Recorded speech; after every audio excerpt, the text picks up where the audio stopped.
Rekan-rekan sekalian, selamat datang di modul ke-10 kuliah pengantar pemetaan.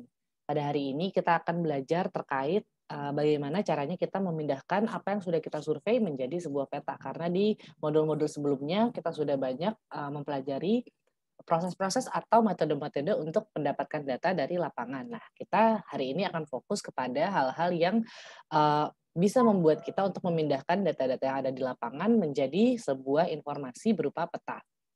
Jadi, kebanyakan dari modul hari ini itu diambil dari chapter 17 ya, di buku Elementary Surveying. Jadi kalau rekan-rekan mau lihat lebih detail ada di buku tersebut. Nah, outline-nya hari ini kita akan belajar dasar-dasar survei dan pemetaan, skala peta gitu ya, karena ternyata skala peta itu ada cara untuk menentukannya gitu, bahwa kita mau bikin peta skala berapa itu surveinya beda gitu dengan misalnya skala skala besar gitu ya, misalnya skala besar petanya, skala besar itu artinya areanya detail gitu ya, atau kita mau bikin peta skala kecil atau misalnya areanya itu lebih besar, itu berbeda. Nanti kita akan pelajari. Lalu kita akan belajar lagi mengenai titik kontrol gitu ya, karena di beberapa kuliah belakangan kita sudah belajar tentang titik kontrol, sekarang sebenarnya fungsinya apa ya titik kontrol dalam survei dan pemetaan.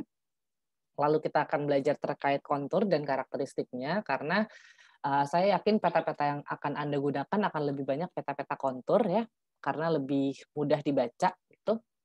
Selanjutnya ada digital elevation model dan automated contouring gitu ya. Jadi kalau dulu tuh kita bikin kontur itu kan gambar gitu ya. Nah, dasarnya itu Anda harus tahu dulu sebelum kita bergerak ke digital elevation model yang itu biasanya tuh udah kayak model 3 dimensi lah. Jadi titik titik titik titik lalu dibikin model surface. Nah, itu namanya si digital elevation model.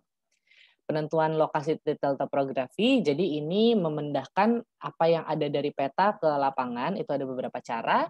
Lalu pemilihan metode survei lapangan, jadi saat Anda mau survei sebuah area, tentunya metodenya ada banyak, menentukannya bagaimana.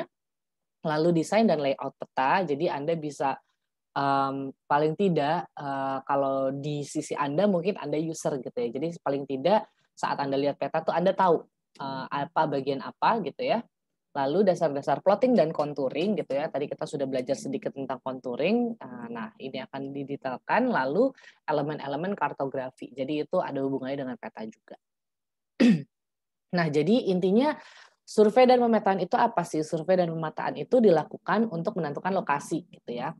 Selain itu kita juga mau tahu bentuk dari fitur-fitur yang kita mau lihat, baik itu bentang alam maupun fitur-fitur yang buatan manusia. Ujung-ujungnya semua akan dituangkan dalam sebuah peta.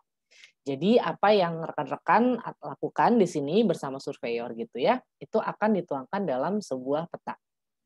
Nah, ada 2 jenis peta yang kita kenal dalam survei dan pemetaan.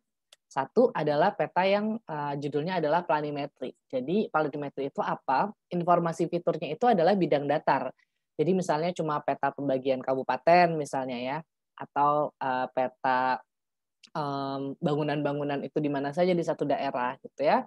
Yang membedakan peta planimetri dengan satu lagi adalah yang satu lagi namanya peta topografi. Nah, kalau peta topografi itu biasanya ada informasi bentuk dan formasi bentang alam yang biasanya dituangkan dalam sebuah kontur. Jadi bisa dilihat ya bahwa peta yang kanan ini ada garis-garisnya nih ya, garis-garis yang melingkar gitu ya. Mungkin rekan-rekan yang pecinta alam di sini sudah biasa melihat ini ya. Ini adalah garis kontur. Garis kontur itu adalah garis yang menghubungkan antara satu ketinggian dengan ketinggian lain yang ketinggian itu sama gitu ya. Jadi kalau misalnya 50 meter ya 50 meter semua, lalu naik lagi misalnya jadi 100, lalu 150. Nah, itu adalah garis kontur. Sementara di bidang di peta planimetri itu tidak ada garis kontur. Nah, selanjutnya sekarang gitu ya, survei itu tuh bisa dilakukan dengan 2 cara paling tidak, kalau di darat kita ngomongnya ya. Yang pertama itu adalah dengan teknik fotogrametri. Nah, fotogrametri ini lebih simpel, lebih cepat, dan sekarang juga bahkan fotogrametri ini bisa dilaksanakan dengan sesuatu yang namanya unmanned aerial vehicle. Jadi kalau dulu tuh kita mau survei fotogrametri kita mesti naik kapal terbang gitu ya, bawa alat gede-gede segala macam, tapi kalau sekarang tuh bisa pakai drone aja sudah cukup gitu. Nah, selain itu tapi kita tetap butuh ground teknik juga, karena ada hal-hal tertentu misalnya, titik-titik kontrol itu harus dilakukan survei lapangan yang langsung di atas permukaan bumi. Dan kalau area Anda kecil aja, misalnya Anda cuma bikin gedung, tidak bikin sesuatu yang, sifatnya luas gitu ya, itu biasanya ground teknik sudah cukup gitu. Jadi tergantung, proyek Anda akan seperti apa. Nah, ini yang tadi saya maksud. Jadi meskipun fotogrametri dapat dilaksanakan untuk kegiatan survei dan pemetaan yang lebih efisien, kita tetap butuh survei lapangan, setidaknya untuk pemetaan titik-titik kontrol. Nah, kadang-kadang dua hal tersebut juga dilakukan secara simultan. Nah, seperti itu.